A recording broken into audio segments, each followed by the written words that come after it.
Jika jika Anda seorang investor saham pemula dan merasa masih sering rugi, ada baiknya disimak video ini sambil beraktivitas ataupun sambil rebahan ya. Nah, berdasarkan pengalaman saya di Bursa Efek Indonesia, saya pernah di awal-awal itu menggunakan analisa teknikal ya, untuk melakukan suatu pembelian saham. Saya tonton video, baca-baca, ikut seminar, semuanya memberi informasi yang hampir sama, beli saat di support jika menggunakan analisis teknikal. Nah, masalahnya adalah kenyataannya, faktanya adalah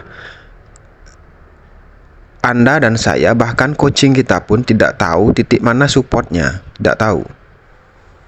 Jadi hanya berdasarkan perkiraan dengan dari titik support terendah dulu. Kalau itu dijebol lagi, cari lagi titik support yang lebih jauh. Dan kemudian saya tidak pernah mendapatkan keuntungan yang besar, paling 5% paling banyak. Dan kebanyakan begitu saya beli di titik support menurut saya dan menurut pelajaran-pelajaran yang saya dapat di titik support, tiba-tiba turun lagi, dijebol supportnya. Atau pada hari itu supportnya tidak dijebol, tapi pada saat jam bursa benar-benar psikologis saya dipermainkan. Pada saat jam bursa itu bisa turun sampai 15%, 35%. Walaupun pada akhirnya nanti pada saat jam bursa tutup hanya turun 0, sekian persen atau turun 1%. Jadi pada saat jam perdagangan bursa benar-benar dipermainkan psikologi saya.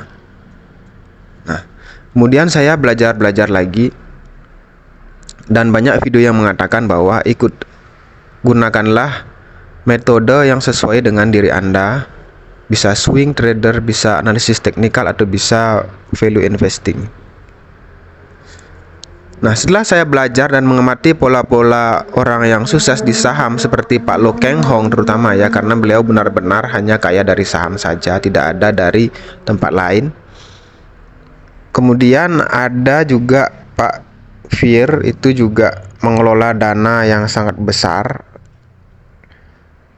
tapi uang orang yang walaupun beliau juga punya dana sendiri, kelolaan sendiri, tapi sebagian besar dananya dana orang. Jadi, tapi apa yang beliau sampaikan itu menohok sekali, bahwa Pak Fir Abdul Jamal pernah bilang kalau analisis teknikal itu dilukis oleh bandar, itu sebenarnya teknikalnya untuk mempengaruhi psikologis retail. Nah, berbeda dengan Lo Keng Hong, beliau tidak melakukan analisis teknikal, hanya melakukan analisis fundamental. Jadi membeli tanpa melihat chart ya. Kalau menurut beliau murah, dibeli. Prinsipnya adalah memberi saham saat harganya under value, di bawah nilai bukunya jauh sekali, baru dibeli dengan margin of safety MOS yang sangat tinggi.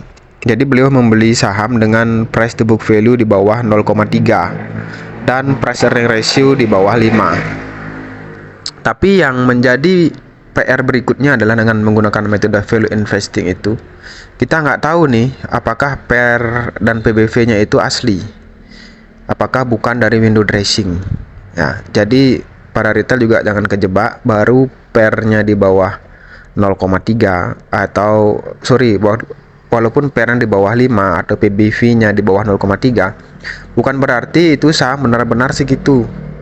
Bukan berarti benar-benar murah, bisa saja murahan atau bisa saja dijebak oleh window dressing laporan keuangannya ya. Tapi metode yang terbaik yang menurut saya adalah untuk semua orang ya, nggak ada Anda menggunakan cocoknya metode ini, itu nggak ada. Hanya ada satu metode menurut saya. Belilah saham di harga yang murah dengan margin of safety yang tinggi. Itu aja. Oke, demikian pengalaman saya, semoga bisa bermanfaat. Jangan mudah percaya dengan influencer, lakukan analisa Anda sendiri ya para retail. Salam cuan.